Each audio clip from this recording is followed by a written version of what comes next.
There is an excitement in the air. Alex Pereira is set to make the walk, and always acknowledging his indigenous people. This man has become an absolute superstar relatively overnight. Overnight, John, and in this walkout, the intensity, it makes his opponents react differently. They try to stare him down. They don't want to be intimidated by what they see, the music, the walk, the pulling of the arrow and shooting you down. Alex Pereira has his eyes locked on the target, locked on the prey, and he looks to go in there and devour somebody else, for lack of a better word. Yeah, he looks intimidating with that shaved head. I always used to say about DC, when it was fight night, the beard gave way to the goatee. It's fight night. Poaton's got the shaved dome. We're ready to go.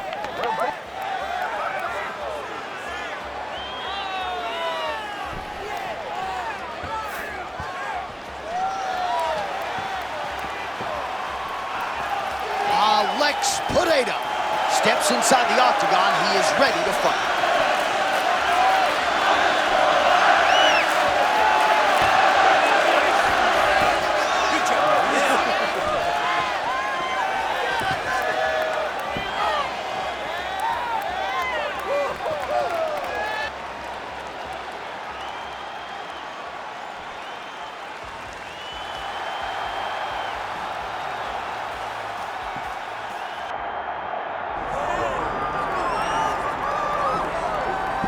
All right, as we get ready for this next fight, I might as well tell you, to my right is a two-time United States Olympic wrestler. But I say this without that caveat. Wrestling's the best base for modern-day mixed martial arts, and his wrestling is truly as good as it gets. As good as it gets. And he lives by the motto. He embraces the grind. He gets out there, and he tries to punish you with his effort. He wants to punish you with his intensity, and he wants to overwhelm you with his pressure. That is wrestling. From the wrestling on the mat to wrestling on the feet, it's pressure, pressure, pressure. And this young man is just literally, he personifies the style that so many of us were known for. Yeah, dude like pummels all day. His wife's like, I'm looking for a hug. You don't need to pummel me.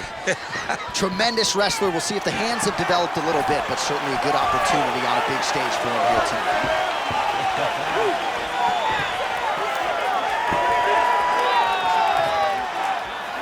And now our tail of the tape for this heavyweight fight.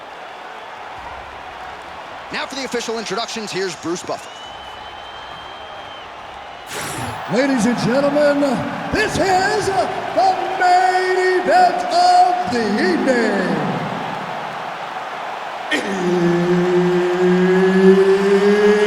It's time! 5 rounds in the UFC heavyweight division. Introducing first, fighting out of the blue corner, presenting the former UFC light heavyweight champion, Alex Pereira!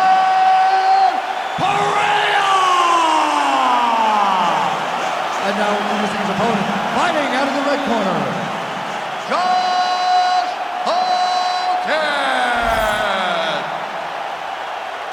One of the best in the business, Mark Goddard, our referee. All right, so here we go. Alex Pereira may be facing the best wrestler he has ever faced inside the octagon. We'll see how it goes. Yeah, Pereira needs to find space. He needs to back up, make sure he's not up against the side of the octagon and getting taken down. And when he does get taken down, he's got to work his way back up to his feet right away.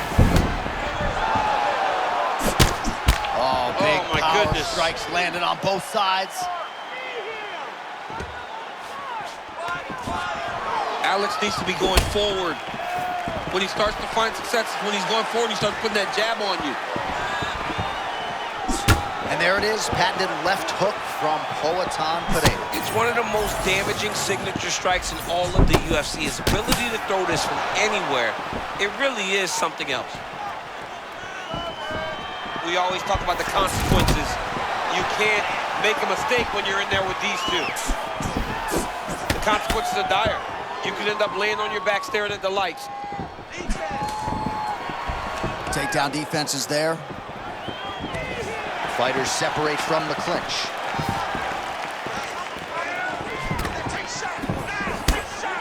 All right, there's Alex Pereira out of that signature stance, champ. Yeah, very upright, tall, always kind of bouncing, giving you feints, never truly giving you a read on what he's going to do. Ooh, nothing but air there. He misses the strike and he pays the price. You cannot miss an overthrow. This guy will make you pay, and he is making him pay for it right now. Well, he continues to manhandle him here on the ground. Well, that's nicely done. You gotta think this is exactly where he wants to be early on in this matchup. Yeah, because he's safe here. He knew he was at a disadvantage on the feet. So by getting the fight to the ground in this position, he can control the way the fight is playing out. Ground and pound, the hammer Mark Coleman would be proud. All right, dominant position here. He's got the full mount. A lot of different ways he can go here. Maybe try to find an arm bar or just get the ground and pound. He can attack submissions, but those submissions will present themselves once he is landing that brutal ground and pound he is known for. Because then his opponent will start to get a little bit desperate to get out from under him, which will then in turn leave arms dangling, or he'll turn to his knees and get choked out. Oh, big elbow. Round one action here, and the godfather of ground and pound, the hammer Mark Coleman, would be proud. He'd be very proud to watch this because he's not controlling him. He's finding openings, looking to take advantage and doing real damage to his opponent at the start of this fight. Lands with the ground and pound here. All right, he's in a half-guard position here, DC, and in a good spot to dole out a lot of damage, I would think. A lot of damage can be done from the half-guard. You sit back on that leg, you press down into your opponent, you drop elbows, you drop punches. What is very key is you controlling the underhook on the far side. If you give up that underhook, your opponent can use the half-guard to build up to an elbow, sweep, or just chase down a single leg. All right, so for one fighter, the round mercifully comes to an end as we look back at some of the action. What a display of ground and pound. It's his calling card. It's exactly what he's known for. He's known as a brutal ground and pound fighter, and he showed you just then why he's known as that in the MMA sphere. He's the guy that if he gets you down, he will dominate you with positioning and brutal, nasty ground and pound. Second round here.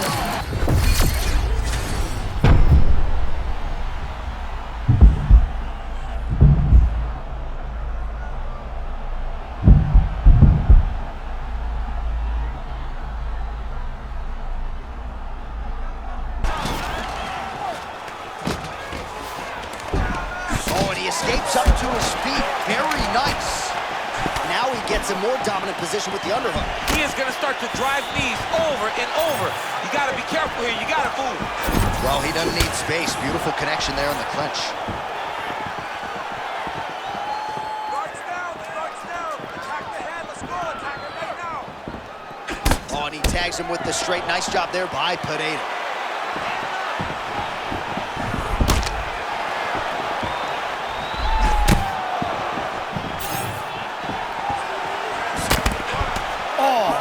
Perhaps an overreaction from the booth, but that body shot looked pretty nasty. John, you can tell that those are starting to do some damage. This dude better start tucking his elbow. Way to mix it up. Unbelievable elbow land. Under 3 minutes now to go in the round. Now he's throwing that jab to the body.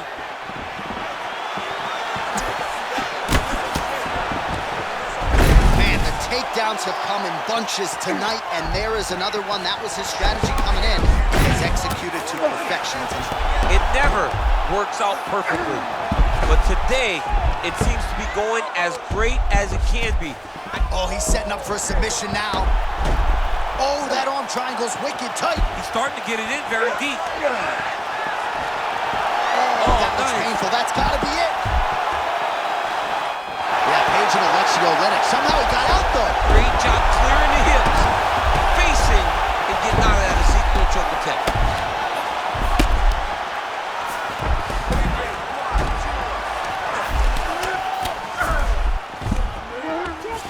Getting the mount.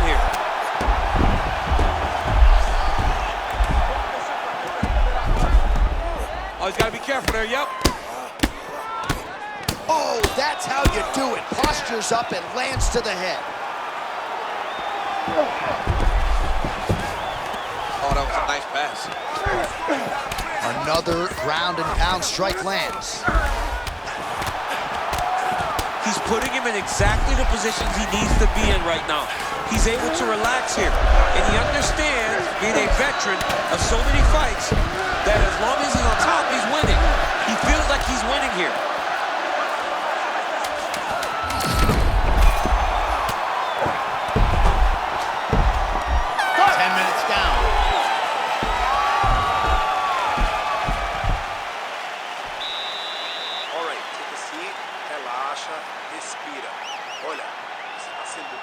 Agressivo na luta, tá? Eu tenho que você tem que focar. Well, what a round it was, especially from a striking standpoint. DC, take us through. High-level striking. I mean, this is what people come through the doors to see. Two men stand on a quarter, chest to chest, forehead to forehead, and let it all fly. I'm surprised nobody went out, but it does excite me for the next round. Ready? Good. Third round underway.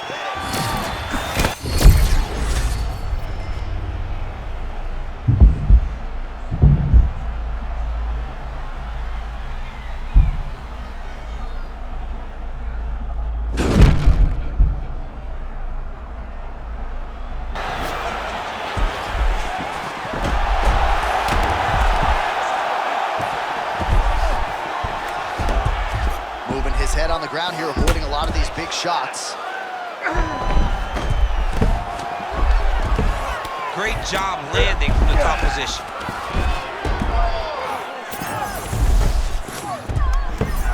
Oh, and there's another ground strike for good measure. All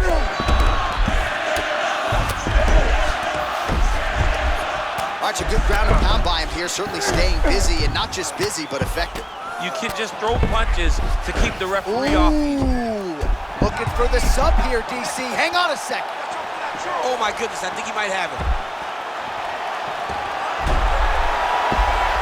Oh, gives up on the submission now. Well, he had it tight, John, but then he decided to keep the dominant position by giving it up. Under 3 minutes now to go in round 3. Really maximizing his shots here on the ground. And another one. Another strike from the top lands for him. Oh, and transitions right into side control, making all these shots count.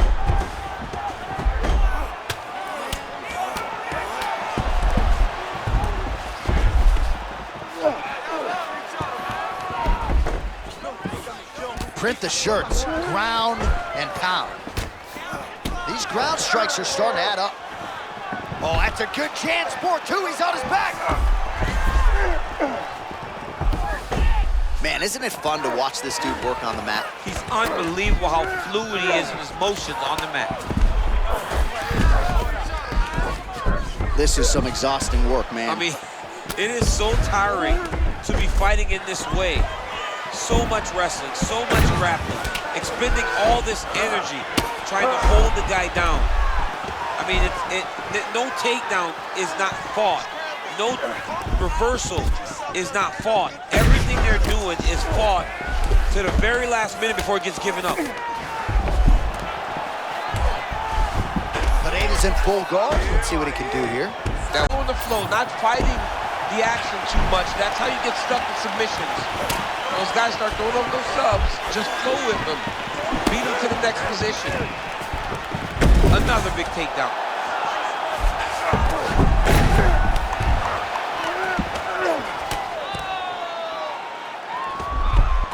That's 3 rounds in the can. We're headed to the championship rounds.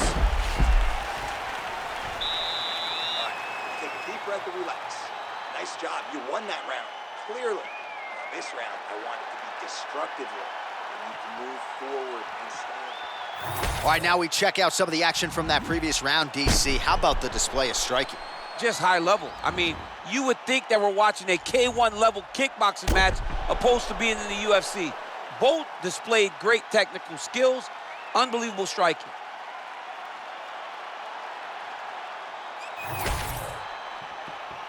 You good? Ready? We have arrived at the 4th round fight scheduled for 5 5-minute rounds.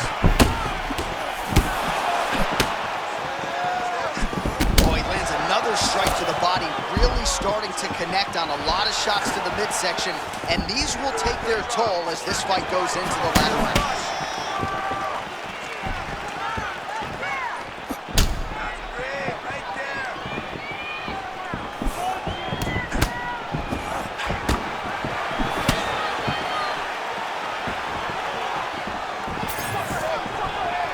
Circling to his right. That is a huge shot there, DC. I'm not sure how he stayed upright. I mean, when you get hit with a...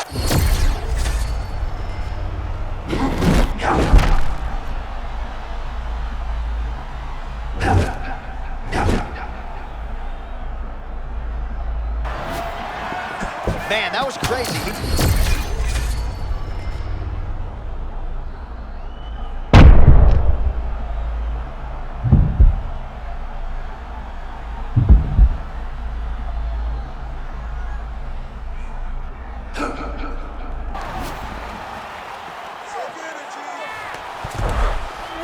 All right, butterfly guard now, DC. If you're on the other side, the offensive fighter, what are you trying to do? I've got to separate him, John. I can't leave him against the octagon.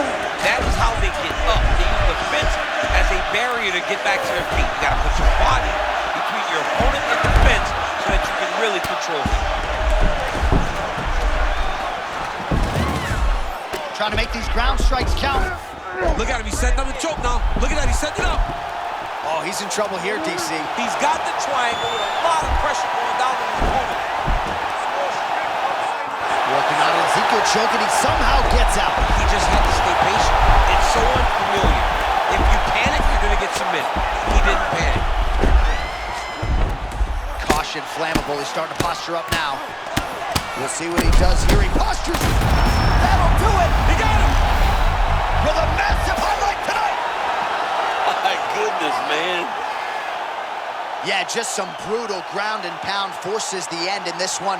He did a really nice job, I thought, maintaining position and still managing to throw some heavy shots on the ground. I think the referee made the right call to put an end to this one.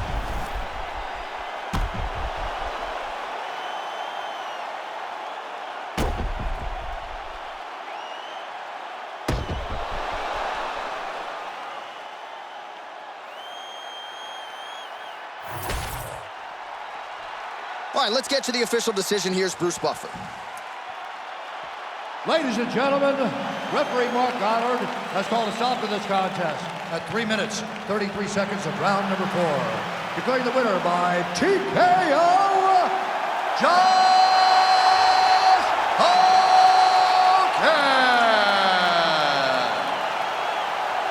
Oh, how good was that? Biggest finish of his UFC career. It is so loud in here, it sounds like we're pumping in crowd noise. That is actually these people, and for this wrestler to finish a kickboxer like this, huge feather in his cap moving forward. You don't know what to expect in these matchups. You know the wrestler's going to try to hold him down.